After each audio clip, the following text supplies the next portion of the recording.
Mali kunnafoni cakɛlaw be yan nɔ aw kunnafoni de kama k'aw to aw sigiyɔrɔ la ka sɔrɔ aw ma degun ni ka o sɔrɔ an b'aw ladɔnniya k'a fɔ ko bi ye tarata ye utukalo tile 27 san 2024 kunnafoni min nabaw si k'a makɔnɔ tɛnɛ fo sibiri ni y'o waati selen a y'aw bisimila.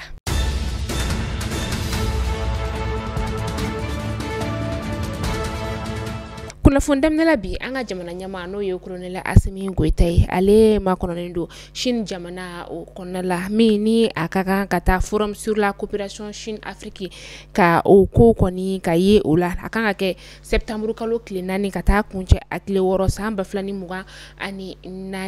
Chine kɔni bɛ ka anw ka jamana maaw ni ka olu makɔnɔ u ka ni forum ba in o bolodali o la Mali ni Chine ka bolodiɲɔgɔnmaya ka se ka a tɔ kɔni ni ka a sinsin kosɛbɛ o baaraw kuma u bɛ taga fɔ ni forum ye ale kɔnɔna o la an ka bolodi ɲɔgɔnmayaw ka taga se musakako siraw ma olu bɛɛ lajɛlen bɛna walanwala forum tasira o la. An ka jamana ɲɛmaa n'o ye Kolonɛl Asimi Goyita ye ale kɔni tun ye layidu min ni ka a ta kayikaw ye juin kalo tile 23 san 2023 o kɔnɔna la min n'a ye layidu ta k'a yira k'a fɔ ko a bɛna lycée kura ni ka o jɔ Kayinekaw olu ye ka tila tuguni u ka dulaci kɛnɛba min bɛ yen nɔ ni ale wele ko stade Abdoulaye Makoro Sisoko ni ka o dilan ko kura an ka cɛmancɛ fanga jamana ɲɛmaa n'o ye Kolonɛl Asimi Goyita ye a ka layidu olu temɛli o kɔnɔna la sa a yirala k'a fɔ ko a ka musaka bɔta kɔni a y'o dɔ de kɔni ta ni ka o don Kayindi lycée o dilanni na ani ka tila tuguni ni ka u ka stade ka o baara ni ka o labɛn kura ye nin baara in yɛrɛ kɔni bɛɛ lajɛlen kolomokari la an ka ministre d'État fɛ ni o ye Kolonɛl Abdoulaye Mayiga ye ka taga se ministre min bɛ yen nɔ ni ale ɲɛsinnen bɛ kalanko koɲɛw olu ma ni o ye Amadou Sy Savané ka taga se sifinnakaw ka ministre fɛnɛ kɔni o don Abdul Kasim Ibrahim Fɔnba ale fɛnɛ tun bɛ yen nɔ ka taga se an ka jamana ɲɛma ale ka ladiliba kɛrɛnkɛrɛnnen ma ni o ye Agibu Danbele an b'aw ladɔnniya k'a fɔ ko stade in kɔni sigiyɔrɔba 15 o de bɛ a kɔnɔna la lycée in yɛrɛ kɔni kɛra nisɔndiyaba ye kalandenw ni kalanden somɔgɔw olu bolo. Fintigilakaw ni o ye an ka kɛlɛkɛcɛw ye olu kɔni bɛ ka u seko n'u damayira bɛɛ lajɛlen kɛ walasa ka se ka anw ka jamana ni ka a bɔ jugu olu bolo cogoya min na o de siratigɛ la an ka fintigilakaw ka ɲɛmaa ni o ye état major général ye ale ye kunnafoniya bɔ ka bɛn kunu tɛnɛ utukalo tile 26 san 2024 an ka faso jabarasoba o la a yirala k'a fɔ ko u kɔni ka sanfɛ pankurun kɔni o ye karogɛnɛdinɛ tigilama dɔw kɔni ye min ni kɛlɛkɛminan giriman caman kɔni tun bɛ u kunna min ni u kun bɛ ka u kunda anefisi ale ka anefisi ale bɛ tesali tisira o la o siratigɛ la sa bolimafɛn yɛrɛ kɔni ale tun ye bolimafɛn sugu min a bɛ taa sira bɛɛ lajɛlen o fɛ pankurun kelen ka bolimafɛn ye sa an ka fintigilakaw kɔni ye bolimafɛn ni ka ale susu k'a to dugumala o la ala ni an ka fintigilakaw ka baara ɲɛdɔn fɛ u sera k'a kɛ a kɛko ɲuman o la an ka fintigilakaw y'a yira k'a fɔ k'u ye dankari karogɛnɛdinɛ tigilama 5 bɔɲɔnko o ka buna hadamadenya o la an ka fintigilakaw ka état major général la a ko k'a bɛ dugulama bɛɛ lajɛlen hakili sigi nin ko in la k'a fɔ ko baara bɛɛ lajɛlen kɔni bɛ u ka lakɔlɔsi o kɔnɔna la u bɛ ka karogɛnɛdinɛ tigilama ninnu ɲini u mana don wo kɔnɔ u bɛ taa o wɔgɔbɛ ni ka u labɔ. Kunu tɛnɛ utukalo tile 26 san 2024 danuwaw ka ministriso min bɛ yen nɔ ni a ɲɛsinnen bɛ anw ka jamana ni jamana wɛrɛ koɲɛbɔ olu ɲɛnabɔli ma u ye kunnafoniya bɔ ka bi k'a yira k'a fɔ k'u ka latigidenso min bɛ anw ka jamana kɔnɔna la yan nɔ ka taga se Burkina Faso jamana o ma ni nin jamana fila yɛrɛ kɔni ye AES maa dɔ o ye ko nin jamana fila in fɛnɛ ko fintigilakaw de kɔni bɛ a ɲɛmaya o la o de la sa olu kɔni bɛna u ka latigidenso ni ka o datugu ni jamana fila la.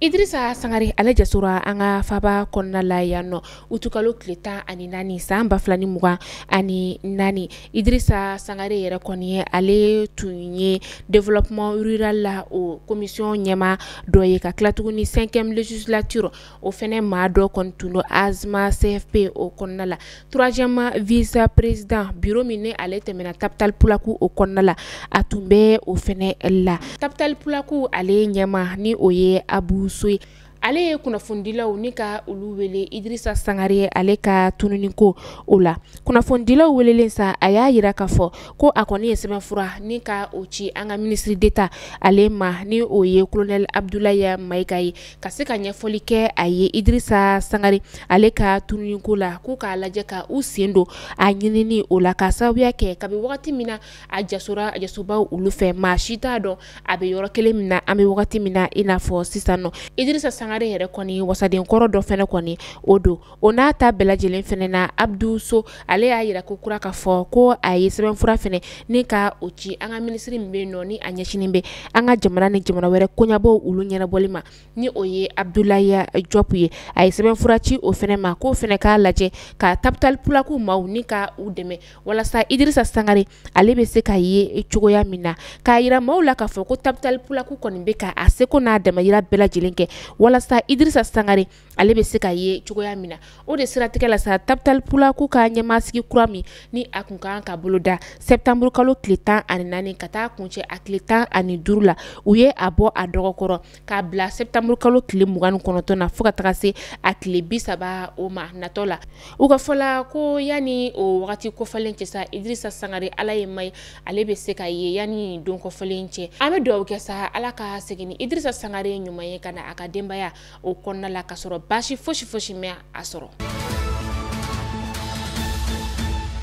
An ta kayikaw olu fe no balofɛn 200 o de kɔni tilala sibiri don utukalo tile 24 san 2024 dɛsɛbagatɔw olu la balofɛn yɛrɛ kɔni dɔ bɛ tali kɛ malo kilo 25 ka taga se sukaro kilo 5 ma ale ni tulu litiri 5 o bɔɲɔngo ni balofɛn nu yɛrɛ kɔni tilala fɛn min ye Zakat Fondation ma olu fɛ u y'a yira k'a fɔ ko nin kɔni bɛ tali kɛ u ka balo disiraw olu la hɔrɔmaya u la balofɛn dira maa minnu kɔni ma sa u y'a yira k'a fɔ ko olu nisɔndiyara kosɛbɛ k'a sababu kɛ nin bɛna tile damadama balo kɔni ni ka o nɔgɔya u ye duwawu don kɛ ni ka ɲɛsin balodilaw olu ma. Tarata tɛmɛnen na camion dɔ ale kɔni ka boli labana ji kɔnɔna o la a kɛra Babaro Tokaw olu fɛ nɔ camion belebele yɛrɛ kɔni tun bɛ ka yɛlɛ bagi o de sanfɛ min ni a ka jɔlan yɛrɛ kɔni n'an ko ma ko fɛrɛn n'o kɔni tigɛra a bolo fɛrɛn tigɛlen wagati min na sa bolimafɛn yɛrɛ kɔni ye i cun ji la ni bolimafɛn bolila ye nka bolimafɛn bolila kɔni ale sera ka bɔ maaw y'u pini k'u pa ka se ka dɛsɛ ka bolimafɛn belebele ni ka ale labɔ ji o la alɔrɔniya k'a fɔ ko bolimafɛn yɛrɛ kɔni mina foyi tun tɛ a kɔnɔna o la nka o n'a ta bɛɛ kɔni a ka boli labana ji kɔnɔna o la dugulamaw ni o ye Bafulabekaw ye sa olu kɔni y'a laɲini wagati bɛɛ ko ka se ka u ka nin baji in kɔni ka pɔn ni ka o da a kan nka u n'u ka laɲini bɛɛ u ma se ka ɲɛ sɔrɔ pɔnko o la an bɛ wagati min na i n'a fɔ sisan nɔ. Maa 6 olu bɔnɛna u ni na maa 49 olu jogina maa 7 bilala ka na an ka faaba kɔnɔna la yan nɔ joginitaw olu la nin kɛra sirabakan kasara ye min ni a kɛra dɔgɔkun laban in yɛrɛ kɔni o kɔnɔna la fanakaw olu fɛ nɔ kunnafoniyaw y'a yira k'a fɔ ko bolimafɛn 2 min ni kelen tun bɛ ka bɔ faaba kɔnɔna la kelen bɛ ka i kunda jo i la ka u kɔni donna ɲɔgɔn na ko bolimafɛn ninnu kɔni ka donkun ɲɔgɔn na k'a kun tɛ fosi ye ko bolimafɛn ko boli cɛjugu de kɔni ye a kɛ n'an ko ma ko excès de vitesse bolimafɛn sabanan ni kɔni nana k'ale bɛna don sira sabanan kɔni o fɛ o de kɛra sababu ye ka nin waleyajugu in ni ka o bɛɛ lajɛlen nati an bɛ dugawu kɛ ala ka badabadali nɔgɔya banbagatɔw ye minnu fɛnɛ jogina ala ka kɛnɛya d'u ma. An bɛ taa kɔkan kibaru la yan'an ka kunnafoniya ni ka o datugu an bɛ taa Senegalikaw ka jamana o kɔnɔna la Senegal jamana ɲɛma ni o ye Basiru Jɔmaya Faye ye ale kɔni kelen don k'a ka wasadenw ni ka olu wele utukalo tile 29 nata min ni u kan ka sɛbɛnfura lajɛ sɛbɛnfura min yɛrɛ kɔni ni a ka kan ka au conseil des collectivités territoriales ani conseil économique social et environnemental la ko ka o bɔ u ka jamana programme yɛrɛ kɔni o kɔnɔna la Senegal jamana ɲɛma ni o ye Basiru Jɔmaya Faye ye ale kɔni ye a ka baarakɛtaw ni ka olu daminɛ. An bɛ taa Surankaw olu fɛ nɔ u ka baraji min bɛ wele ko barrage d'Arbat. Baraji in kɔni ale cunna utukalo tile 25 Surankaw olu fɛ nɔ a kɛra sababu ye sa ni ka ji kɔni ka ale walankata kosɛbɛ ka maa 60 ni ka olu kɔni bɔnɛ u ni na maa bayirika caman de bɛ nɔ olu tunnen don an bɛ wagati min na i n'a fɔ sisan nɔ. Kunnafoniya dira utukalo tile 26 u ka kunnafoni diso fɛ.